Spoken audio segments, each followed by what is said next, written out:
You're watching The Experience, Comic Culture and Sales, streaming live daily to Facebook, YouTube, Twitch, and Twitter.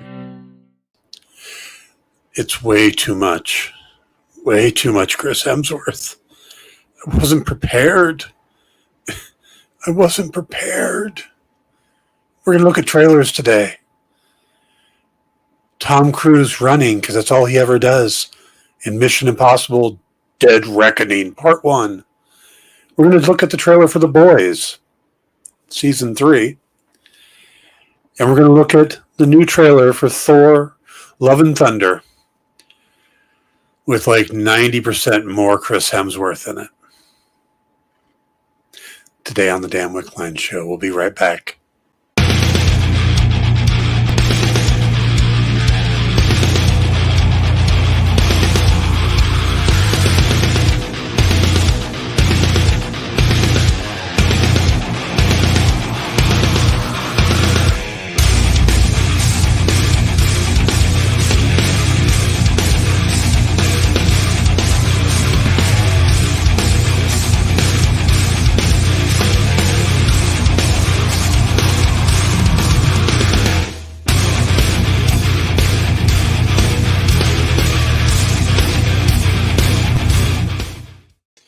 Hey, good afternoon, everybody. Welcome to the Dan Wickline Show here on The Experience.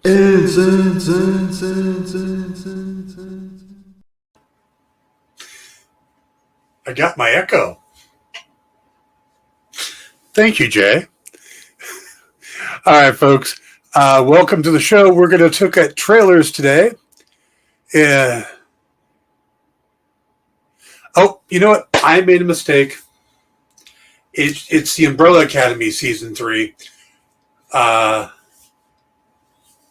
The Boys Season 3 is a good one, so I'm going to talk about those three, and then maybe Jay can get us The Boys one as well. So is it The Boys or is it Umbrella Academy? Which one of these shows that I'm not going to watch is it, Dan? It's actually the Umbrella Academy, but The Boys would be a good one, too, if we can grab it real quick. All right, because you know I'm not going to watch either, so... Yeah. So it's supposed to be the Umbrella Academy. I mistaken it because we talked about it yesterday, and this is a whole day later. Right. The only thing I'm prepared to talk about today is Chippendale Rescue Rangers. Which I haven't seen yet. That's fair. It's amazing. Best movie of the year, 15 out of 10. All right. I'll watch it, and then we can have a whole show on it if you like. I'll be there. But next 2 weeks from now or something, like, because it's beginning to look like my schedule's weird. So. Okay. Well, if you guys can grab the one I didn't cast for, then we can do all four of them. Jay, Green Band. Definitely Green Band. Hello to Cool Gamer and Galatio Musher 09. Welcome to the show. All right, let's see. We are going to kick things off with, what's a good trailer to start with? Let's watch the Mission Impossible one. If you've got that ready, we'll watch the Mission Impossible and talk about it. So, I've got Jay doing like 5 things at once. Yeah, he's trying to get the trailer for The Boys now because I popped that in unexpectedly. Here we go. All right. This looks like a Mission Impossible trailer as soon as you just click on it. The fast cuts. And that guy has been around like the entire time. What's with doors on cars? We've been losing doors on cars a lot. Rebecca Ferguson. Doesn't look good for him. Is that Esai Morales?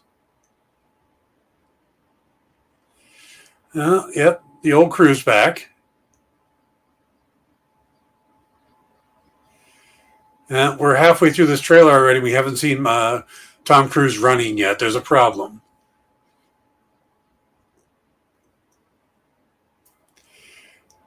There we go. See, doors on cars just don't seem to last anymore.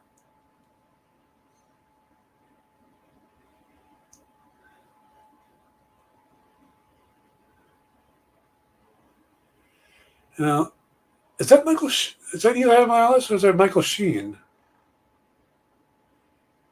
What a horrible car to do a chase scene in. I mean, it's tiny, so it's probably good, but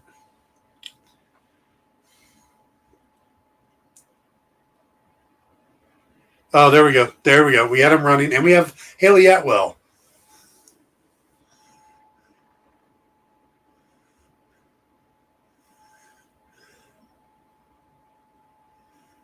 They crashed a train.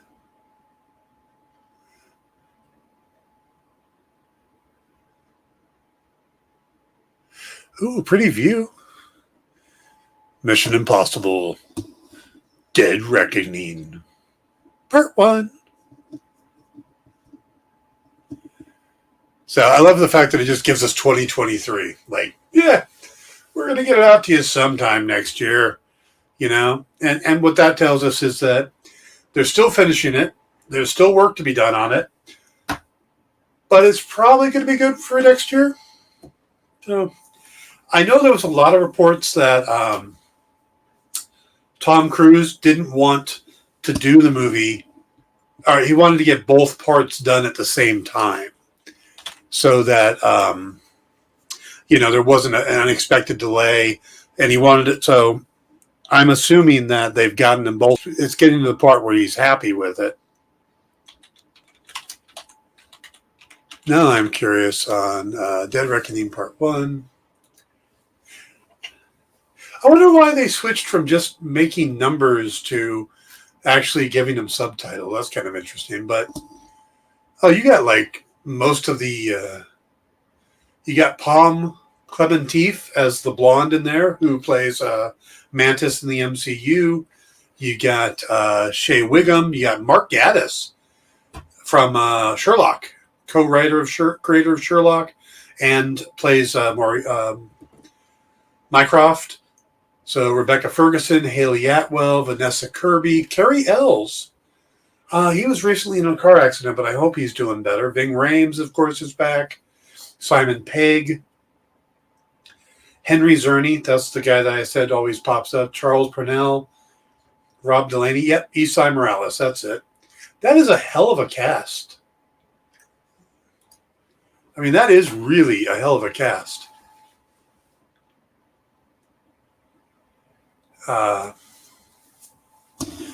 Yeah, so that's pretty incredible. I like the Mission Impossible movies. They're popcorn movies. They're not ones that you sit down and you think, oh my God, this is what's the deep meanings behind them and the emotional range, and they're not supposed to be. They're supposed to be intriguing and thrilling and big action scenes. And it's like they sit down and they go, well, we have to top the last one. Last time we had him climbing on the outside of a flying airplane. What are we going to do this time? On top of a train. On top of a train. I like that. And maybe you can ride a motorcycle off a giant cliff. No, that's good. And then you have to think about that. Does that count going to the second part of Dead Reckoning? Do they have to up what's in Dead Reckoning? Or is it just collectively? Are the two movies considered together? Yeah. And Cruise is still doing all his stunts, and he's 60. I tiptoe through the house here at 52 thinking, I don't want to fall. I'm fine.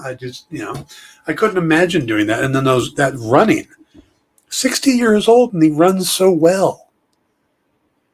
It's just something about that I don't know what it is, but he's got that head up, arms with the hands, slice in the air, arc. That's just, it's brilliant.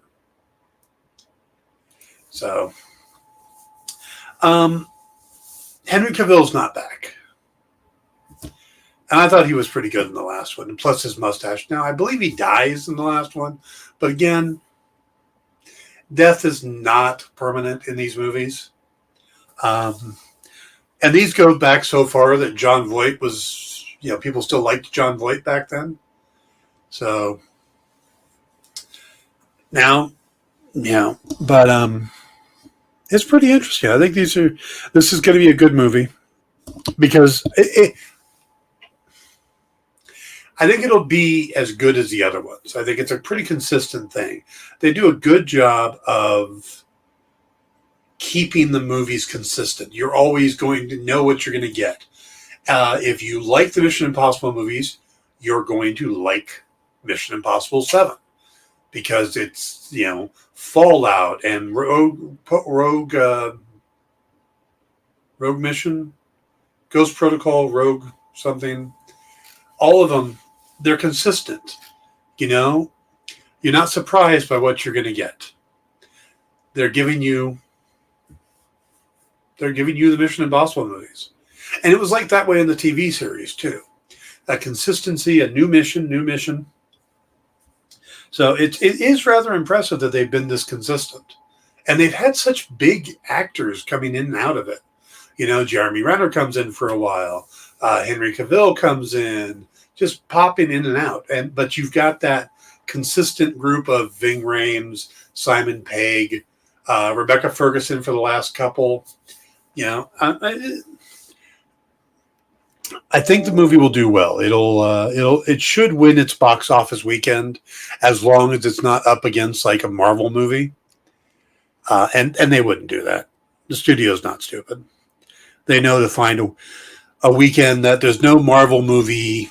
It's not like the second week for a Marvel movie. You don't want to be in that first 2 weeks of a Marvel movie. You want to open up at least 2 away. You don't want, the next weekend. No, don't do it. You're just going to get nailed. So, you may win the weekend, but it's going to be a rough one. Oh, Indira Varma's in it as well.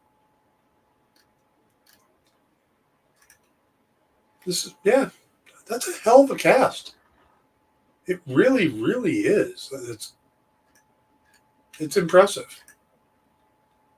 And it's Christopher McQuarrie back directing and doing the screenplay with Bruce Geller. So there's no plot synopsis for it yet. I love that. They're putting out a thing, but you look it up, it's like 7th entry in the long-running Mission Impossible series. No plot. None. Yeah. Now, what's interesting is Simon Pegg joined in the 3rd film. So the only 2 people who've been in all the films are Tom Cruise and Ving Rhames. So maybe this is like their end game. Because the thing that Cruise insisted it be done so that Mission Impossible Dead Reckoning 2 comes out next, in 2024. So they're only a year apart. So yeah, maybe it's like, Infinity War Endgame. They're, it's their biggie. So it's possible, but let's see. After scouring YouTube, I found a 40-second Safe for Work Boys trailer. This season is going to be wild. All right. Very, very cool. All right. You know what? I think we're good on the Mission Impossible. Let's go ahead and take our first break. That'll give us a natural pause. And then when we come back, we will take a look at another trailer. So we will be right back.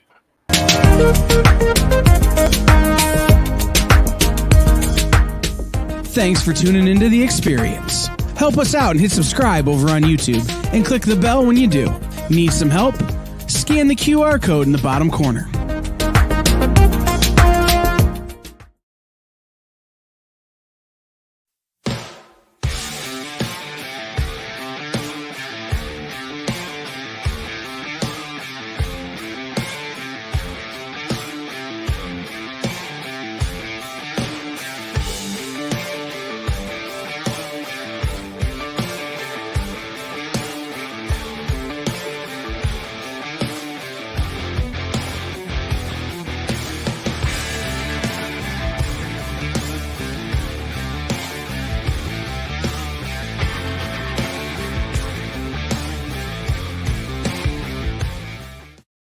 Did you know that every Experience show, including some exclusive content, streams on Twitch? Check it out, twitch.tv/the_EXP. Or just scan that QR code.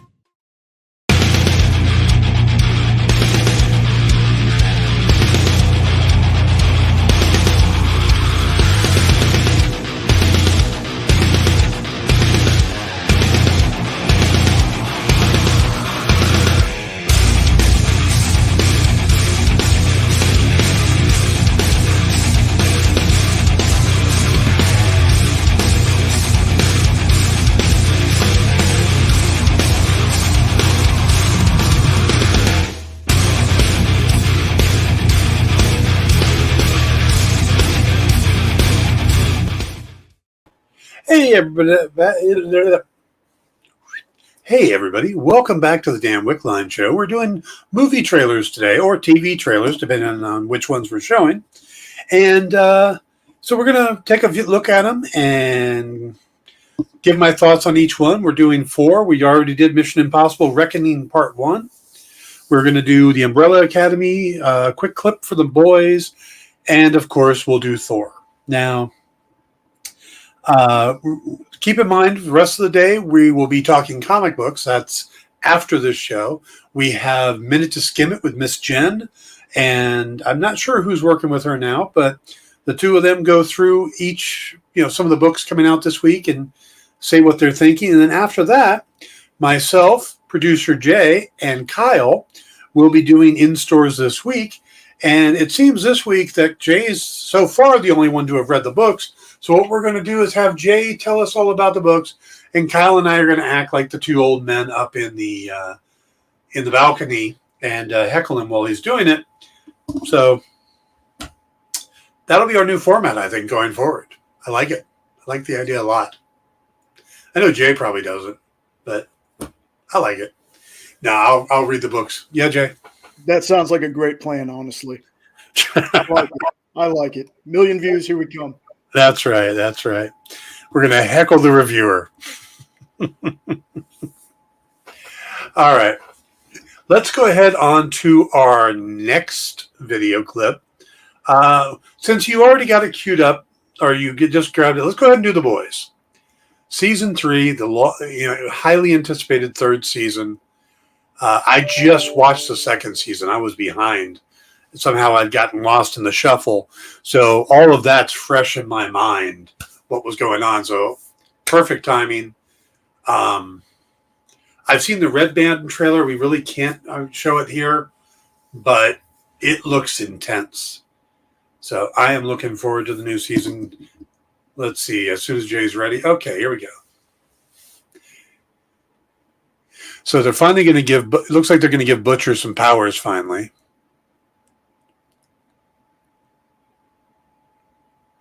Yep. It looks like there's a musical number. Oh, yeah, that is short. I guess when you take out all the gory stuff, you don't have much left on The Boys, which is pretty funny. And that was literally the only one I could find. The woman in red who runs out and does a fireball, that's the Crimson Countess. She is part of the Payback team. Payback team is... Garth Ennis pretty much made them the his version of the Avengers. But a specific era of the Avengers, which is interesting. Because Soldier Boy is his Captain America. Crimson Countess is his Scarlet Witch. There's a character named Mind Android, I believe it is, or Mind Droid, which is pretty much his Vision.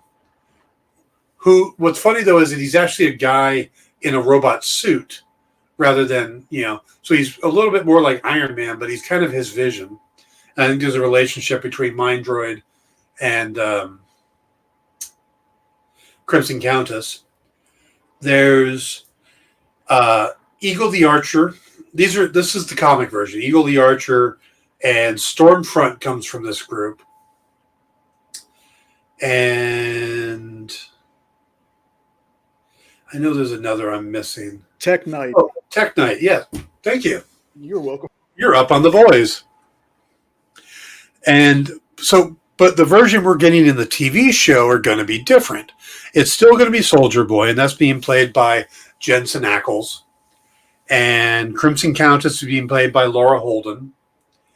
And then we're going to get Gunpowder, who is kind of a Judge Dredd / Punisher analog. So he's going to be part of the team.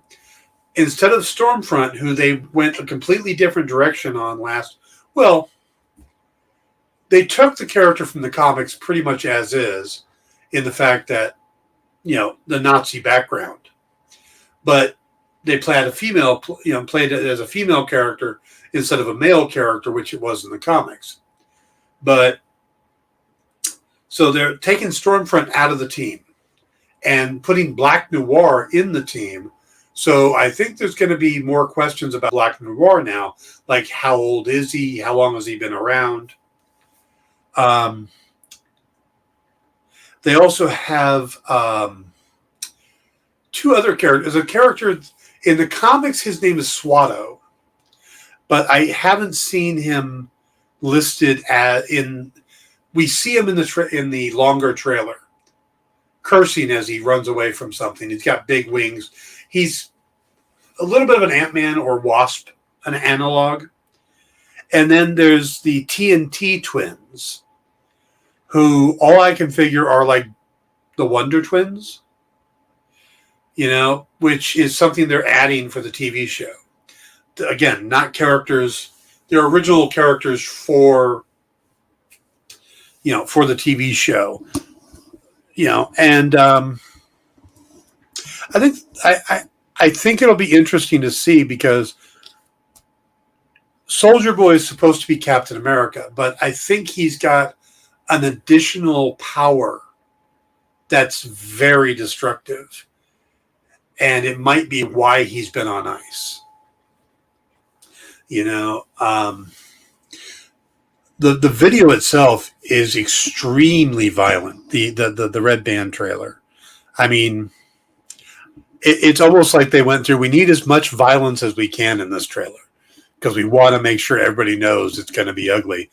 Also, they're talking about doing Herogasm during this season, which, if you're not familiar with the comics, Herogasm is this incredible hedonistic retreat that the heroes go on in a private island that has like all the heroes and every able-bodied prostitute, male and female, you could imagine. I mean, just get them all there. The show is an example of how you can stray so far from the comics but still make a great show. It is. They have definitely strayed. And I was thinking about this as I was watching it. It's a good point, Jay. I don't think the comics as they were written would make a good TV show, because the comics as written were pretty much shock jock material. Every page was supposed to be a shock, Terror the dog humping everything, or just some brutal kills that didn't seem to be necessary. And, the whole relationship between Butcher and the FBI agent, all of that stuff in the comics adds to this incredible shock value. And the fact that the series ran as long as it did is amazing, because you would think the shock would eventually run off. And that was the main driving force, to shock and parody the standard comic book tropes. But they got, 7 volumes, 6 huge omnibuses of it. And then Garth came back last year, I think it was, and did the Dear Becky series. But we already know there's some major changes just by who's playing Black Noir. That's a major reveal in the comics that's completely different. And the fact that Becky was alive and that there's a living child, all of that's different than the comics. Different characters. The first arc of the boys in the comics is all about teenage kicks. Butcher's first play when they come back is to pretty much go after a group of teens with the idea that he would basically rattle the cages by going after them. If you go after these 7 right away, you're basically going right into war where he wanted to start off by rattling cages.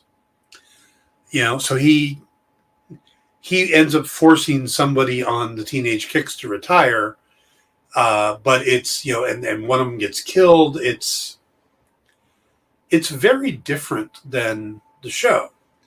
There's a hamster that's just I can't even talk about, but it does become Huey's pet, which is weird. But so yeah, they've done a really good job of making the boys palatable. I think that's a good way to put it. Because I think if it was just what was in the comics, it would become too much for a lot of people. For comic readers who have read comics their whole life, this was just, like parody, like I said, just like listening to Weird Al all the time. But if you are not familiar with, like, Weird Al songs have a value to them without knowing what the song it's parodying is. You could listen to White and Nerdy or Amish Paradise and go, hey, that's a pretty good song. If you don't know what this original material is. There's a couple Weird Al songs early on that I didn't know what the material was, so I just listened to it as a song. The Boys works now. I don't think they could have done it before without the success of the MCU and the Justice League movie and stuff like that. So general populace is a little more used to some comic tropes and stuff. But because the book spends so much time parodying things and shocking, that I don't think a direct adaptation would have worked. I think what Eric Kripke has done is kind of amazing because he kept the heart of the book and the basic values of the book, but made it, again, more palatable. You start with the very first episode of season 1, and you've got Starlight, and instead of what happens in the comics, which is similar to the scene that happens in the books, where she's basically forced into doing something with A-Train, or was it the Deep? It was the Deep. In the comics, it's all the guys, basically. Much more shocking. But then Garth Ennis didn't actually plan Starlight to be a regular character. She was basically going to, it was basically going to show her going along, getting more and more depraved, watching her fall. And there was the scene that he writes, and it's in the TV show as well, where Huey goes to the park to kind of clear his mind. And Garth says that as he's writing it, suddenly he has Annie walking in. It wasn't his initial plan. That wasn't what the character was going to do. But when she came in and suddenly there was this chance of a romance between her and Huey, it changed her character. Totally changed what he was planning for her. Now, every writer has stories like that, where a character kind of changes their own destiny because it's what feels right at that moment when you're writing. It's the natural thing for the character to do. I've had a villain that I didn't plan on having superpowers. Suddenly in a scene, it made sense that he would have powers. I've had, when I was writing my novels, it was the same type of thing. My main character, I was writing and I had a character become a werewolf and the main character was trying to help him. And I got to the point where I'm like, this isn't working because it's not happening to the main character. So I just suddenly made the main character a werewolf and killed off the other guy. So writing does change against your best plans. And that's totally what happened with Starlight. She was just going to be a throwaway character. That's why there's not a lot of depth to her character in the very beginning. I'm not talking the TV show in the comics. In the TV show, and it's the same thing I did when I wrote the adaptation of the boys' graphic novel, is I added to Annie's backstory. Now, a lot of the stuff I brought in was established later on in the comics, just like with Huey. I spent more time giving Huey background and Annie background because eventually those are what Garth did later on, but I think that they were needed earlier. And that's what they did in the show, but they didn't do in the comics, and they didn't do in the comics. So that's why I did it in the novel. It's what they did. Eric Kripke did in the TV show. And I think it makes a huge difference. I really do. Yeah, I think that's important, that to give these characters more depth. Garth seemed to do it as an afterthought because, like I said, he was writing Shock comics. And then as it went along, he's like, no, I need to put something here, a little something there. You know, the whole appearance of Huey's father in the TV series. We never meet his father in the comics. It's just what it is. So, all right. I think that's enough on the boys. Let's do the Umbrella Academy. If you are ready, go ahead and throw that up at any point you want. I really enjoyed the first season of the Umbrella Academy. The second season was a little hit or miss for me, but all right, here we go.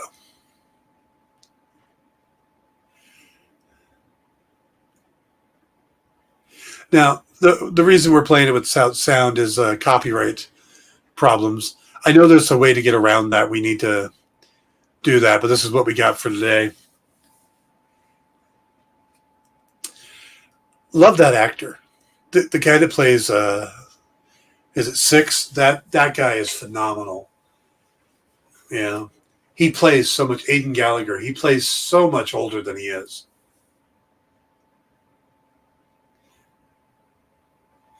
So this is going to be Umbrella Academy versus Sparrow Academy. And of course, we find out in this that there's a ticking clock, that they've created they give it a name, like some German name, Blitz. And the reason we can't play this is because they're doing the Ballroom Blitz song from Crocus. They chose the Crocus one over the Sweet one, which I think was a great choice. But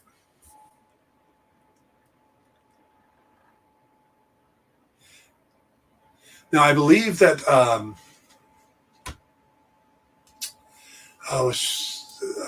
Elliot Page, formerly Ellen Page, I think his character will also change with her real life decision to transgender change.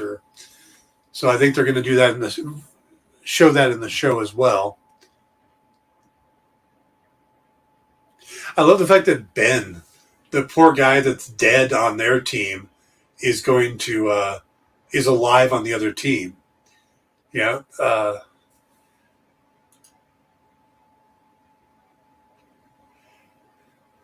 Diego asks, hey, if we kill Ben, do we get ours back? And I think that's, hey, the chimp.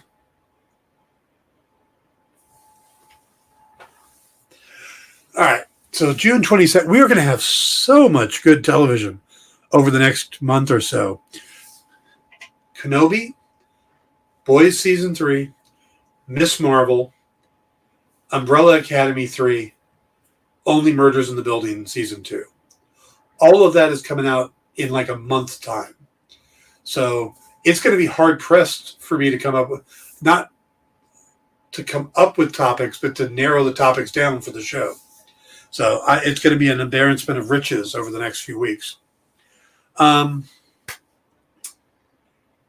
I was saying that really loved the first season, the concept. The second season kind of got off for me. They spent a lot of time in the sub-stories. Vanya's character with that family and Allison's whole side trip and Luther getting caught up with Jack Ruby, all of that, and then finding the original Reginald Hargraves, and just it really feels like it just got off track a bit. You know, it was more about the side stories than, you know, the main plot. But season 3 looks the family's back together. The funny thing is, when I watched season 2 and I saw that opening scene where they were all working as this well-oiled machine to take down the bad guys, that was awesome. I wanted to see that, them working just boom, boom, boom, just like a perfect team. And then we never see that again in the entire season. We never get back to it. It's not so hopefully we'll get that. And the fact that they're going up, they've almost got Marvel here, because the fact that they're going to be going up against a team that is almost their identical mix. So, yeah. But again, no Ben on on the Umbrella Academy side, Ben on the other side. And the Cube thing, I'm not sure what the Cube's going to do. We don't know much about the Sparrow Academy, what they can do. But it's obvious that it's going to be a fun matchup. It looks like they've got power for power matches. You know, it looks like some guy going toe-to-toe with Luther and stuff like that. But yeah, they talk about this anomaly that gets created. They have another name for it, but I don't remember what it is off the top of my head, that will basically destroy reality in like 5 days. So again, they've got the ticking clock. And I think that's what's really interesting about this show, is they're really good at creating the ticking clock. You know, even if it's just some, sci-fi BS, they're good at it. And then they stick to the ticking clock. And that's where a lot of the stress in the series comes from. The impetus for them to move forward. Because like last season, there were points where it seems like the team could have just stayed in their new lives and would have been fine. But there was that moment that they had to beat. So I'm curious to see how all this one's going to pan out. I hope, like I said, they work more as a team, because we haven't really had that. In the first season, they all kind of were going their own ways. They weren't pulled together and didn't really become pulled together until the end. And they were going after one of their own. Season 2, they're all spread out again. Hopefully this season doesn't follow that again, and we actually get them working together. At least that's my hope. I love the characters in this. It looks like everybody is back. Tom Hopper is Luther. Elliot Page as Vanya. David Castaneda as Diego. Emmy Raver. Lampman as Allison. Robert Sheehan as Klaus. Aidan Gallagher back as number 5. And Justin Min back as Ben Hargraves. Maybe Aidan Gallagher will get a name this time, other than number 5. Or I wonder if he'll just always be number 5. I have not read the comics. I have them. I picked up the 3 graphic novels by Jared Way and Gabriel Ba, but I have not had a chance to read them. From what I did skim through, they look to be very different, like with the boys, how they took it a different direction. So I'm going to see if I can get those read over the next couple of weeks so I can go in with that knowledge and when we start talking about the Umbrella Academy. But so that's coming up at the end of June. All right, we're going to do our last break real quick, and then we'll come back and talk Thor. We'll be right back. Who would win, Batman or Superman? It's the age-old debate, except it's so much more complicated than that. Nerd Killer Warfare every week on The Experience is your chance to debate other nerds in the questions we've all been asking for years, except we take those debates and turn them up to 11.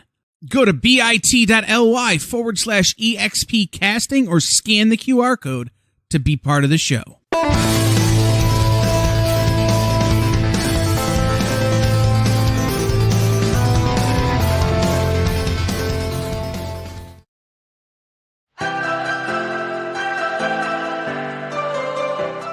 This is The Experience.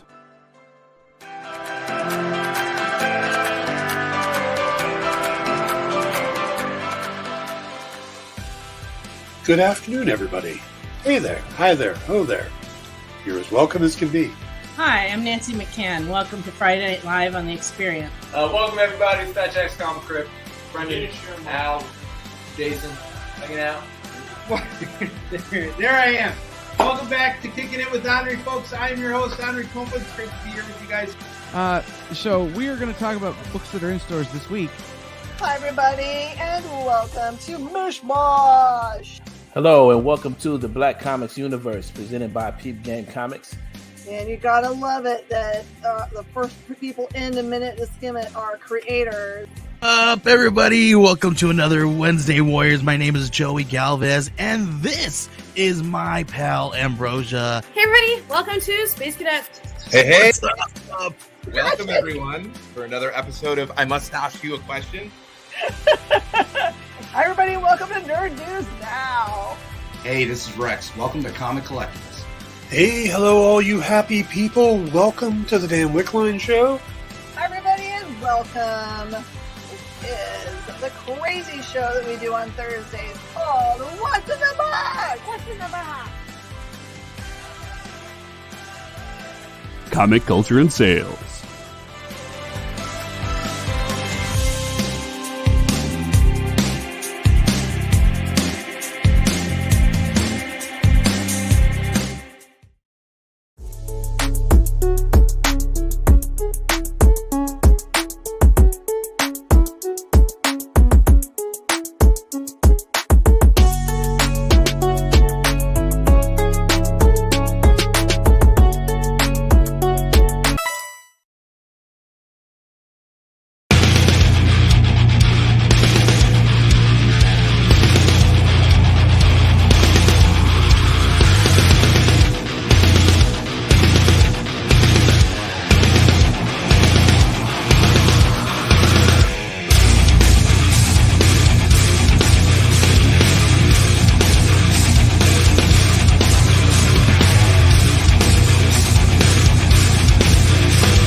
Hey, everybody, welcome back to the damn Wickline show here on The Experience. That's a keeper. All right, we got one more trailer to take a look at. Let's go ahead and roll it. This is going to be Thor, Love and Thunder, the new trailer that just dropped last night.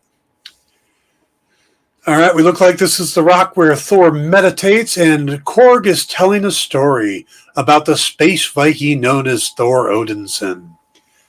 And we see that he has gone... Oh, pop collar. It looks like they're going through like all the different versions of Thor's outfits. You know, there's the Eric Masterson look. There's the Walt Simonson armored Thor look we get later on. So, oh, there it is, Mjolnir. No! I love Taika Waititi's delivery, too, on that line. Like, oh, spoke too soon. But yeah, so that's like armored Thor there. So they're giving us all the different Thor. I mean, it looks like he gets like 4 different costumes. Well, 5, I think, really, especially on the ending scene. But, oh, Valkyrie. And he gets his goats that pulled him, you know, his space chariot. It's funny how we get this very bright, cheery looking thing. And then when we cut to Gore the God Butcher, Christian Bale, everything is like high contrast, monotone. It's almost like Sin City type. So yeah, everything else is done bright colors. This is on that was on Olympus. And then we get to this, and everything is much darker. It's just kind of interesting that Zeus. That's Russell Crowe. But yeah, that looks like Sin City, doesn't it? I wonder if we'll get a Hercules cameo. Hercules is a character that they've been calling for a long time. This is the scene that got everybody's attention. Yeah, that's just way too much Chris Hemsworth.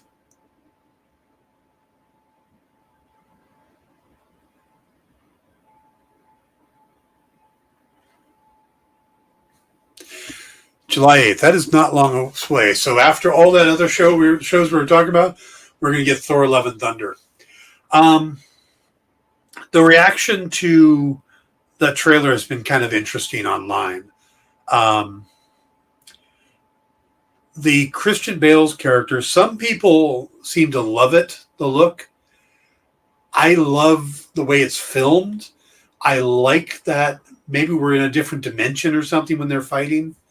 But I love that hyper contrast look that they've got going on when they fight. And Valkyrie looks like she's actually using Zeus's lightning bolt in the fight. But Christian Bale does not look like the comic version of Gore the God Butcher. He just looks like a white-skinned guy. Though he's black and white. Everything on him is black and white other than his gold eyes. But in the comics, he's got these long head tails, whatever you want to call them, kind of like a character from Star Wars. And they're not using those. They didn't really... Again, you get Christian Bale, you don't want to hide him in a bunch of makeup. But at the same time, a lot of people want Gore the God Butcher to look like the character from the comics, and he doesn't. If you hold a picture up of Gore the God Butcher and the picture of what he looks like in the movie, they're very different. Normally they do a pretty good job of getting close. He does remind a bit of Ebony Maw in Infinity War, and that might be why they strayed away from it a little bit. But the head tails would have been interesting and really made him stand out. So, also, the Necro sword that he carries, that's supposed to be kind of a shape-shifting sword, where in the trailer it looks more like a straightforward broadsword.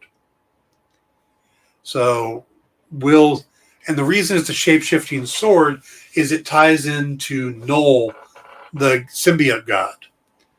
So, will there be a tie? I mean, that sword is what Null used to chop the head off of Celestial, which then floated through space and became Nowhere in the Guardians of the Galaxy. So, we have Nowhere, and now we have the sword. Will they make that connection? Chris Hemsworth came out today, and one of the other things that people have been talking about is that supposedly the runtime for Thor was going to be very short. And he came out and debunked that. He's like, nope. So, and I don't know why that is, why these runtimes are coming out, or why runtimes matter. Doctor Strange was short. And they could have used some more time for character development, but overall, I didn't come out, I don't look at the movie going, oh my God, where's the rest of the movie? If it's a good movie, that's all it needs. Now, sometimes they do make them short. Venom 2, Let There Be Carnage, seemed a little short to me. And again, I think they could have spent more time character development in that movie between Carnage and Screech, the female character. Anyway, so I don't really care when I hear a runtime for a movie. Just like if they come out and they say, it's going to be 3 hours and 42 minutes, then I'm going to go, okay, I got to plan my bathroom breaks accordingly, but I'm good. That means I'm going to get a lot of movie for my money. I just want a good story. I don't care how long or how short it is. Beta Ray Bill. Beta Ray Bill. Yeah. I know a lot of people want Beta Ray Bill. I don't think it's going to happen. Would love to see it, but I don't think it's going to happen. Maybe.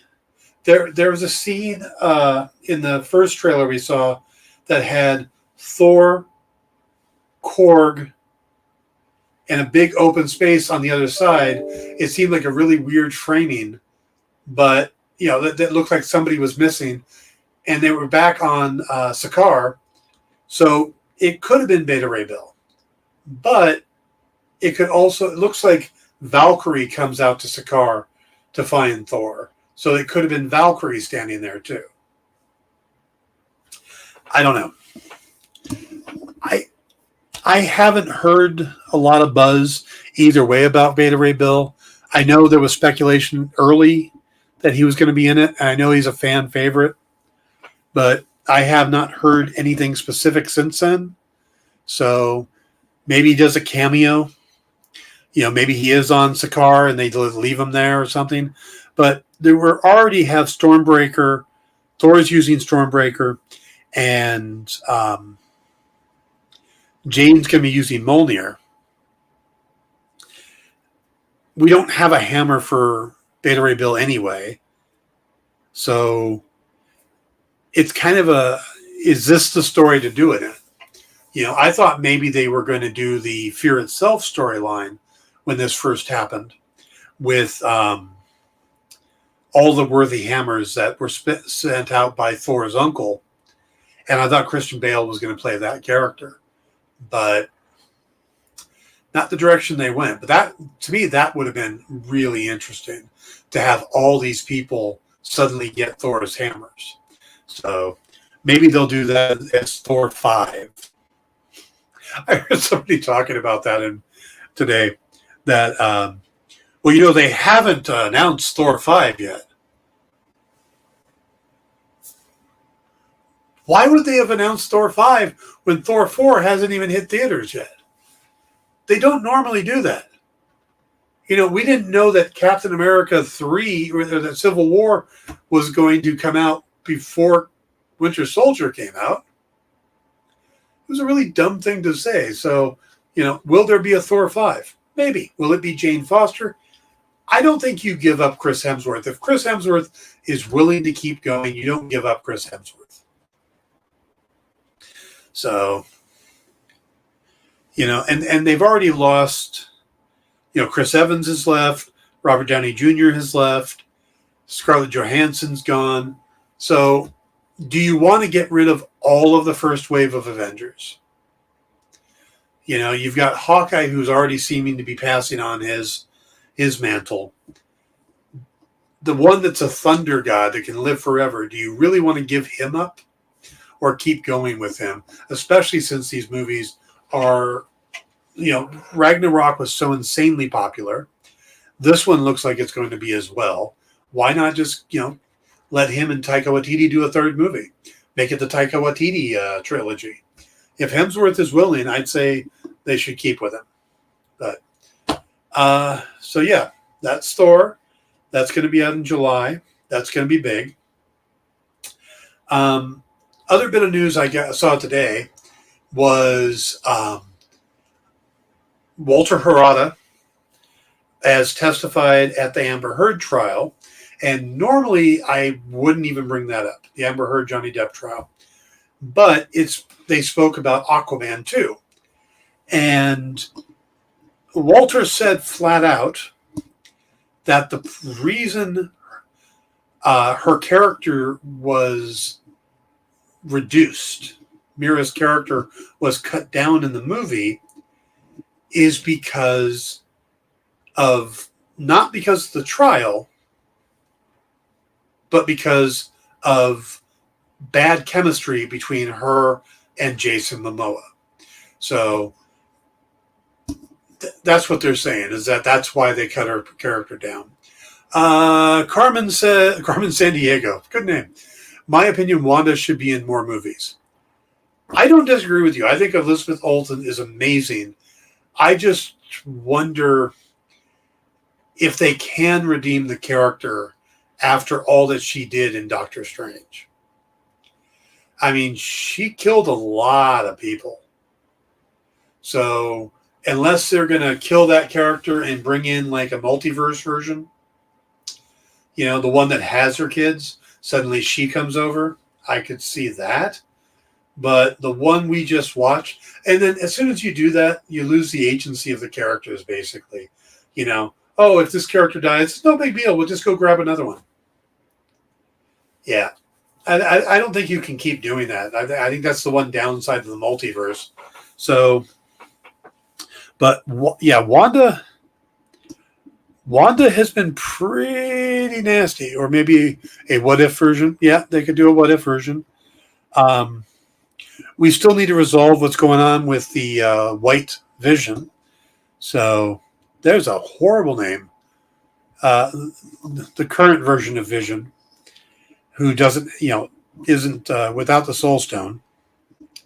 So we'll have to see. Maybe there'll be a Vision and Scarlet Witch series, or maybe a movie where Wanda goes and gets Vision back.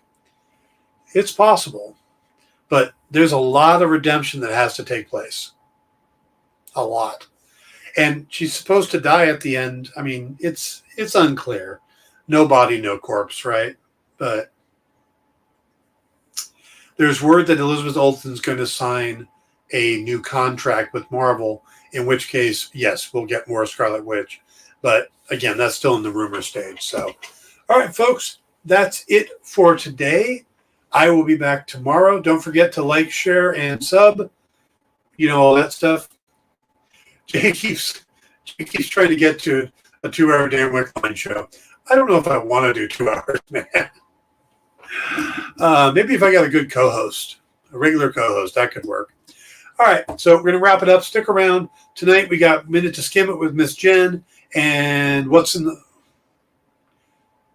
in stores this week with myself, Jay, and Kyle. It's going to be a good night. We're going to talk lots of comics going forward, so stick around, and I'll see you tomorrow on the Dan Wickline Show. Good night, everybody. Join the party. Head over to our link tree to find all the links for everywhere the experience is all the time.